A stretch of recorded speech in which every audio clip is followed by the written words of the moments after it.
സലാമു അലൈക്കും. എന്റെ വക ഞാനൊരു കഥ പറയാം.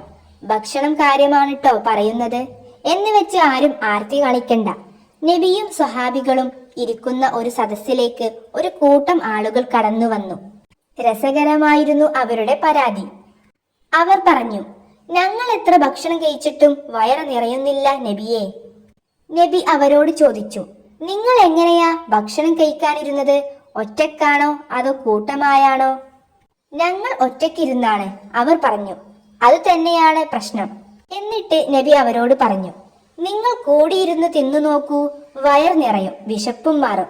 അതുമാത്രം പോരാ, ബിസ്മിയും ചൊല്ലണം, എങ്കിൽ ബർക്കത്തുണ്ടാകും. അവർക്ക് ആശ്വാസമായി. പിന്നെ എന്നും അങ്ങനെയായി അവർ. എന്താ, നാമും ഇങ്ങനെയൊക്കെയല്ലേ? എന്നാൽ അത് പാടില്ല.